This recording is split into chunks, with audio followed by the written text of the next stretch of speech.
majina naitwa ndugu Joseph Boniface Kayanda, ambaye nilikuwa msimamizi wa mirathi ya marehemu Mariana Lea baada ya kupendekezwa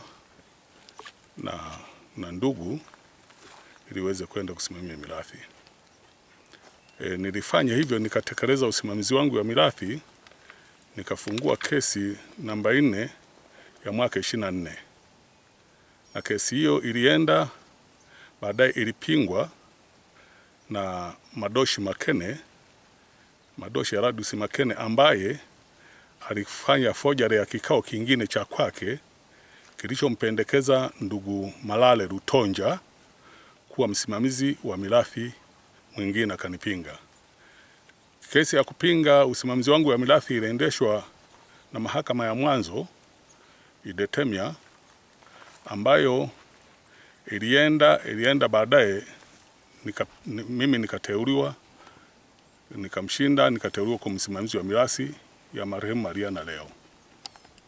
Baadaye kesi hiyo nilipokuwa nimeteuliwa, aliipinga tena kwa apili. Aliapili mahakama ya wilaya, ambako calling ya faili ilienda. Baadaye kesi hiyo iliendeshwa. Ilivyoendeshwa na mahakama ya wilaya, vile vile nikashinda, nikaendelea kuwa nimependekezwa kwa msimamizi wa mali za marehemu Mariana Lea.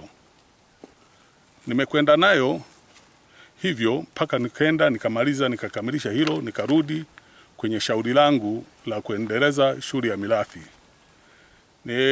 Baada ya hapo nilipomaliza, sikupata pingamizi, nikabandika fomu namba 5 ya kutangaza mirathi hiyo ili ipate kupingwa na yeyote juu ya kwamba labda kuna mali ya mtu mwingine. Ikatangazwa kwenye notice board zote. Ilivyotangazwa, siku 7 zikaisha. Ilivyokwisha, hakuna aliyekuwa ameelekezwa mtendaji wa kijiji kwamba arejeshe taarifa ya barua ambayo alikuwa amepewa wito juu ya kutangaza hiyo mirathi, kwamba kama kuna maeneo au mali zinapingwa, alirudisha kwamba hakuna pingamizi. Baada ya hapo kesi iliendelea, fomu namba 6 ikatolewa, ikatangazwa. Endapo kuna ndugu au yeyote ambaye anaweza kaona kwamba ameachwa juu ya mirathi hiyo, ili aweze kueleza kwamba mimi simo ndani ya walioorodheshwa kwa sababu ya mirathi ya marehemu Mariana Lea. Lakini ilimaliza siku zake, hakuna aliyepinga. Baada ya kukosa pingamizi hilo, kesi hiyo ikawa nimekwenda nayo, ikawa imeweza kufungwa mirathi hiyo. Wanufaika wakaitwa na mahakama na wakaleta pasipoti zao, na baada ya pasipoti zao kila mmoja alikuwepo, na wengine ambao tayari walikuwa wamekwisha kupata shida juu ya shughuli ya kesi hii. Imedumu miaka 3, lakini ndani yetu katika wanufaika nikiwemo na mimi tuliweza kupata uathirika wa ajali nyingi na mambo mengi. Kwa hiyo kwenye mmoja kati yetu hakufika, ambaye alikuwa mgonjwa. Baada ya shughuli za kesi hii ilimhangaisha, alipata shida. Baadaye akapelekwa Muhimbili ikashindikana. Sasa hivi yuko Dar es Salaam kwa sababu ya maombi. Na mmoja wapo alikuwa amepata jeraha, aligongwa na pikipiki baada ya kuwa yuko ndani ya kesi hii, akapigwa pikipiki, na mpaka sasa tunavyoongea ni mlemavu. Bado tena atakiwa kufanyia surgery ya 3 leo tarehe 1. Na mwingine vile vile, na mimi nikaja nikapata ajali ya pikipiki, nikapigwa pikipiki na mimi, mpaka ninavyoongea hivi nimefanyia upasuaji mara 3 kwa sababu ya kufuatilia kesi hii. Na vile vile mnufaika mmoja kati yao, mama wa miaka 80 nadhani na 2, siku ile amekwenda kwa sababu ya kupeleka picha na kwenda kukubali kwamba tayari ameshapata eneo lake halali la mirathi. Siku anatoka kule akanyamaza, mpaka tunavyoongea hivi ni mlemavu, hawezi kuongea. Alivyotoka tu kule, alivyofika nyumbani, mpaka tunavyoongea hivi haongei. Mama wa miaka nafikiri inaweza kuwa almost kama 80 vile. Kwa hiyo naye akapata msala huo. Kwa general, watu wote ambao wamehusika na ufuatiliaji wa mirathi yao ambayo ni mali ya ndugu yao, kila mmoja amepata masababu mengi ambayo mpaka sasa kila mmoja anajihangaikia. Lakini pamoja na kujihangaikia, kundi la huyo ambaye alikuwa analalamika juu ya kwamba amepewa wosia, na wosia ule ulionekana mahakamani ambao ni wa kufoji, ambao haukufuata misingi ya kanuni na sheria, haukupelekwa kwa mwanasheria wala mahakamani, na alikuwa nao yeye kama yeye, una picha yake na una picha ya marehemu aliyokuwa ameichukua mahali akaiweka pale kwa nani hiyo alitumia, ambayo ilienda ikagoma wakati wa uendeshaji wa shauri kwamba ni afojale. Kwa hiyo haikukizi vigezo na ni batili kwa sababu imefojiwa. Lakini pamoja na kufanya hivyo, nimefunga mirathi, lakini akaendelea na kesi tena, akaibadilisha kesi ya mali hizo hizo na mtu yule yule na mali zile zile na watu ni wale wale, akaendelea tena kwenda kuibadilisha kesi ile iwe ya mgogoro wa ardhi. Kesi hiyo ilienda ikatolewa, akaipeleka kwenye mahakama ya mwanzo kwenye baraza la ardhi pale. Alivyoipeleka baraza la ardhi, mara ya kwanza akaihamisha, akasema kwamba eti tunataka kuuza mali, wakati sisi tulikuwa tayari tumeshakuwa na uhalali wa watu wengine wajihudumie. Mmoja kati ya wanufaika, mama mmoja wa miaka 70 nadhani, sijui na ngapi, sikumbuki vizuri, alikuwa na mgonjwa wake mwanae, akataka kuuza eneo la mali yake, lakini alivyotaka kuuza mali hiyo ili amtibishe mwanae, alizuiliwa na huyo mlalamikaji ambaye ni Madosho Heladus Makene na genge lake. Baadaye ilipelekea mtoto wa mama yule kufariki kwa sababu hana pa kushika. Yule mama alihitaji ajitibie kupitia mali hiyo. Lakini baada ya kufanya hivyo, alienda akaiondoa kesi ile bila kusikilizwa baraza la ardhi, akaipeleka baraza la wilaya kwa barua aliyoitoa ardhi kwamba anaipeleka kule ili apeleke iweke zuio la kutofanya hivyo. Zuio lilitolewa na mahakama, lakini baada ya kuenenda na kesi, alienda akaifuta mwenyewe kwenye baraza la ardhi, akasema ninaiondoa kesi yangu hii kwa sababu kutumia mwanasheria wake alikuwa naye, kwa sababu nirudi ili niende nikaangalie mali ninazozilalamikia zaweza kuongezeka au kupungua. Lakini hoja ilikuja kwamba mwenyekiti wa baraza alimuuliza, wewe mali unayoilalamikia una maana kwamba huijui? Pale hakujibu, akikaa kimya. Lakini baadaye kesi ile iliondolewa, shauri lile iliondolewa, shauri lile tayari lilikuwa kwenye mashtaka ya yeye kama yeye direct bila kusikilizwa baraza la ardhi. Alikuwa limesikilizwa, alilihamisha hivyo, sijui njia aliyotumia. Lakini baadaye alivyorudi akaja akafungua upya kwenye baraza la ardhi hilo. Kesi hiyo iliendeshwa. Baadaye baraza la ardhi hilo liliendesha kesi na msimamizi wa mirathi ambaye ni mimi ninayeongea. Lakini baada ya kuendeshwa hiyo kesi, baraza la ardhi kupitia katibu wake na mwenyekiti na wajumbe wake mwenendo uliendeshwa katika kesi hiyo kama mali ya mirathi. Na mwenendo huo ulivyoendeshwa, niliomba mwenendo wa kesi hiyo nikawa nao, lakini wanazungumzia mirathi. Baadaye hivyo akahalalishwa ndugu Heladus Makene kuwa na mali hiyo ya kwake. Ingawa pale nyuma nimechelea kutoa taarifa kwamba tulivyotaka kumhamisha hapa kuchukua mali zetu alizigomea. Baada ya kuzigomea, wakati inaendesha kwenye mahakama ya mwanzo, alivyozigomea, nilirudi mahakamani nikaomba kesi hiyo nitafutiwe court blockers, kwa sababu mtendaji wa kata aliyepewa kutekeleza hilo alishindwa, na akarudisha taarifa mahakama ile kwamba nimeshindwa kutekeleza kwa sababu hakurespondi huyu aliyetakiwa kuja kukabidhi. Ndipo nikaomba court blockers. Court blockers walivyokuja wakaja mahakamani, tukasimama nao. Baadaye shauri lilivyoenda wakapewa mamlaka ya kuja kumuondoa nani, kuwaondoa watu wake aliokuwa waweka kwenye nyumba hizi za marehemu, na waliondolewa. Na walioondolewa ikabaki sasa vitu vingine ambavyo kesho yake walikuja wakawaondoa, sasa wakatoka kwa nguvu ya mahakama. Kwa mali nikawa nimekabidhiwa mali zote ambazo ziko ndani ya marehemu, zote nikakabidhiwa, zikawa chini yangu. Lakini kwa sababu ya yeye alikuwa bado anahitaji ujanja ule, ndipo alilalamika hilo linalolitaja kwenye baraza la ardhi. barua zote za court blockers ninazo, maamuzi ya mahakama ya mwanzo ninayo, mahakama ya wilaya ninayo, dokumenti zote ninazo za maamuzi na za makusanyo ya mali, na zote nimeshazipresent mahali ambapo malalamiko yangu yalikwenda.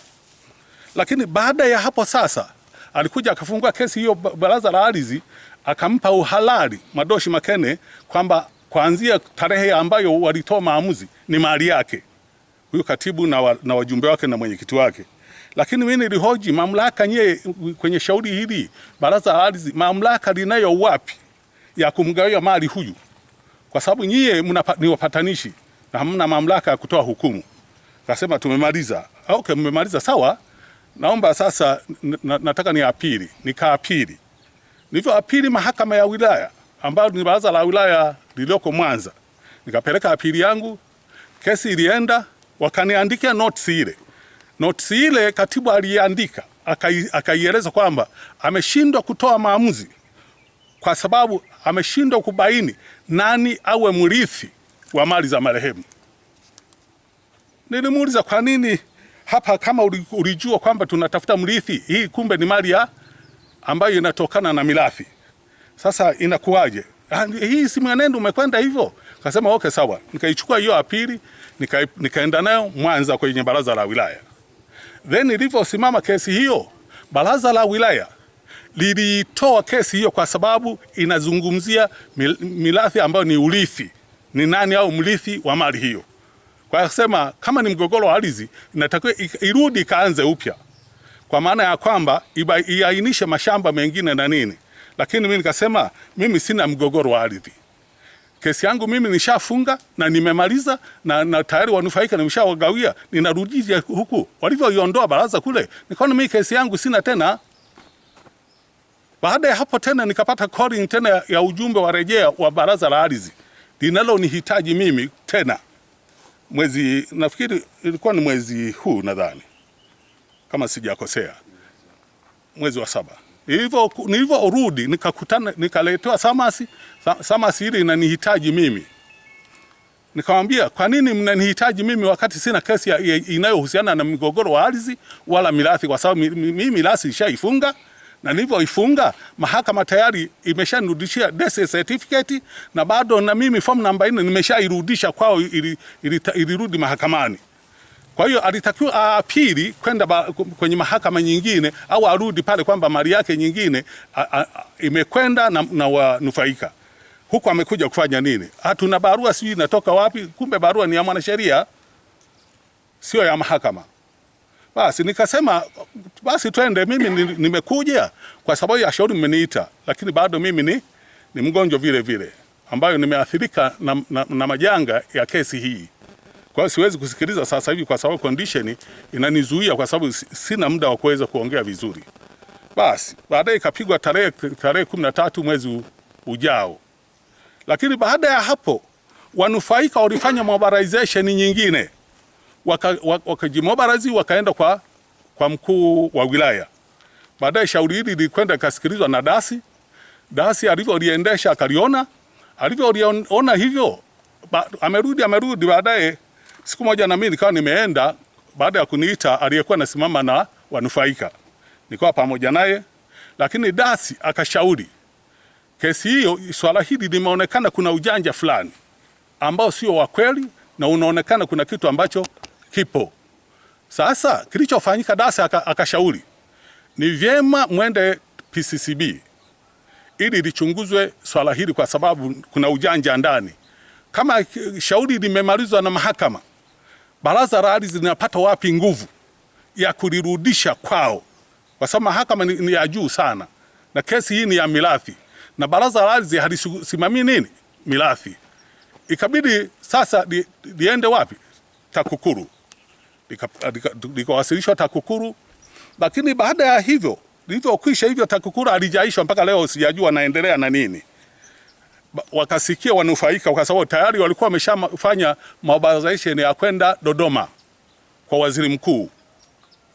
Waliposikia kwamba waziri mkuu anakuja Tarime, kwa sababu tayari walikuwa wameshafanya collection ya contribution yao ya kuchangia ili waweze kwenda kumtafuta waziri mkuu, kwa sababu walikuwa wakitishwa kwenye maeneo yao, wakituma watoto wao wanufaika, wanatishwa na watu na genge ambao limewekwa na huyo muhuni huku.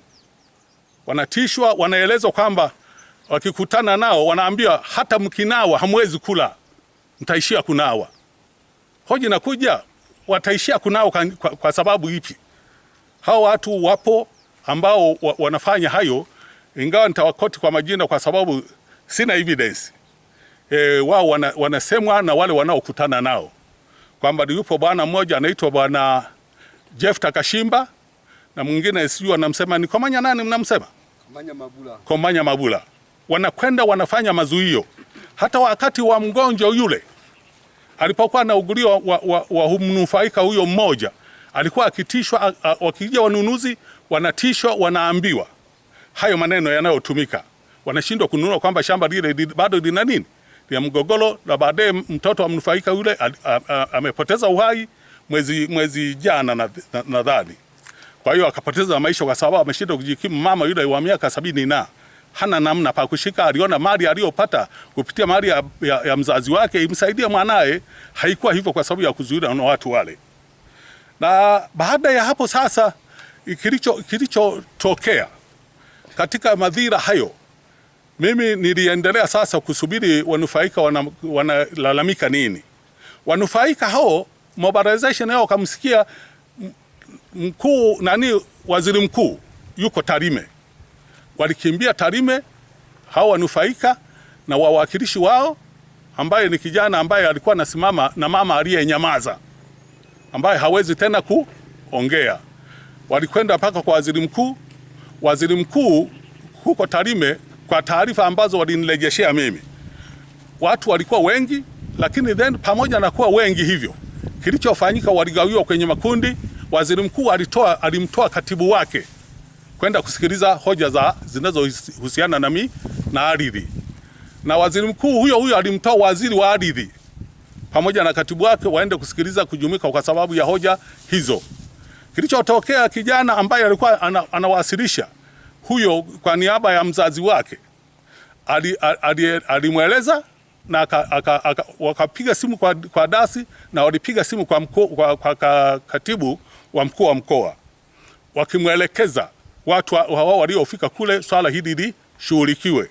Na then akapewa namba za katibu wa waziri mkuu, akapewa namba za katibu wa waziri wa ardhi ili arudishe feedback baada ya kuonekana kwamba limekwishaje.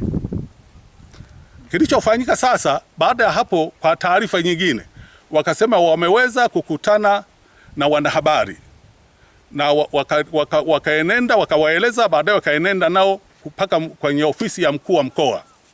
Walivyoenenda kwa ofisi ya mkuu wa mkoa, hao wawakilishi waliokwenda kwa niaba ya wenzao walikwenda wakaelekeza cha kufanya, na baadaye wahusika, katibu wa baraza sijui na nani, waliitwa wakaenda kupata maelekezo yanayoonekana wanachochea migogoro. Kwenye uchochezi wa migogoro ile, sijajua amri iliyotolewa. Baadaye wasimamizi hao waliniambia kesi hiyo ilirejea kwenye ofisi ya ardhi ya kata, lakini shauri lile liliondolewa na baraza hilo kwa pamoja, kwamba hawezi kusikiliza shauri hilo kwa sababu limeshaonekana kwa vielelezo. Walikwenda na vielelezo vyote ambavyo vilitakiwa toka mahakama ya mwanzo mpaka kufikia mahali lilipofikia kwenye ukomo wake, na wakaviacha pale kwa evidence ili waweze kufuta.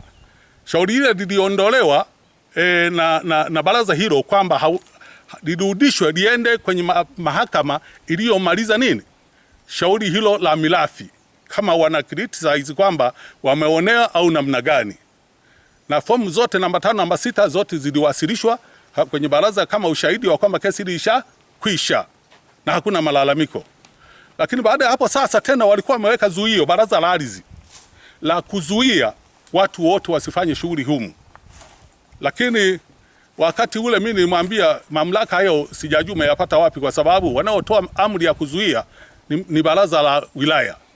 Akasema na yeye anayo mamlaka. Akasema go ahead kama unayo mamlaka. Baadaye alitoa barua nyingine siku hiyo hiyo ya kutengua zuio na kusema kuanzia siku hiyo mali hiyo ni ya wanufaika, waendelee kufanya shughuli zao. Mimi ni katibu wa wanaukoo wa koo mbili ukoo wa Leo Kadai na ukoo wa Monica Luli Mtumai. Kwa majina naitwa Pasco Henry Thomas. Ni kweli kama alivyoeleza aliyekuwa msimamizi wa mirasi, ni mimi niliambatana na wanufaika waliokuwa wakizuiliwa na Baraza la Ardhi kuitumia mali walizogawiwa na mahakama. Tuliweza kufika kwa waziri mkuu alipokuwa akitembelea mkoa wa Tarime, na waziri mkuu aliweza kuamrisha waziri wa ardhi aweze kutusikiliza kero zetu, na tuliweza kufikisha kwa waziri, na waziri aliweza kumpigia katibu wa mkuu wa mkoa na kumwomba atusikilize, na kweli wameweza kutusikiliza na kero yetu imeisha, na kesi hiyo imefutwa kwenye Baraza la Ardhi na mpaka sasa tuko huru. Kwa mantiki hiyo, tunashukuru sana ofisi ya waziri mkuu kwa kuweza kutupa ushirikiano huu, lakini pia tunashukuru sana ofisi ya mkuu wa mkoa kwa kuweza kutushika mkono mpaka leo hii wanufaika wanaendelea na mali zao, bila kuisahau ofisi ya mkuu wa wilaya Misungwi, na wenyewe wameweza kutupa ushirikiano kwa nguvu mpaka leo tunaendelea. Na mwisho ni shukuru tu ofisi ya mtendaji wa kijiji cha Chole, kiukweli aliweza kutupa ushirikiano wa kutosha kutetea wanufaika kutokuonewa. Basi kwa mantikio tunatoa shukrani sana na Mungu awabariki sana. Kwa jina mimi naitwa Specioza Masota. Kweli naishukuru sana serikali kwa namna walivyotusaidia, na ofisi ya mkuu wa mkoa wa Mwanza tunaishukuru, ofisi ya mkoa wa Misungwi tunaishukuru kwa kututetea sisi wanufaika mpaka tumepata mali yetu, na mtendaji wa kata hii tunamshukuru sana. Mungu amsaidie azidi kudumu, ila serikali itutetee tena, bado tumedhulumiwa nyumba zetu za Kirumba. Jina naitwa Leonard Petro Luciano Katau. Mimi tulienda mpaka huko Tarime na katibu, kama alivyoeleza katibu wetu huyu nani wa ukoo, tukaonana na waheshimiwa hao, tukaongea nao, wametusaidia sana, na umshukuru mkuu wa mkoa, mkuu wa wilaya, pamoja na waziri mkuu na katibu wa waziri mkuu, lakini pia bila kumsahau Mama Samia namshukuru sana. Kwa majina naitwa Pius Damazi Muhana, ni mzaliwa wa kijiji cha Ngudama, wilaya ya Misungwi, mkoa wa Mwanza. Mimi ni Mtanzania. Kitu kikubwa kabisa, mimi kwanza nawashukuru kabisa wanaukoo, wamevumilia. Tumeendesha kesi kwa mvutano, pamoja na kwa mvutano, ila wamekuwa wavumilivu.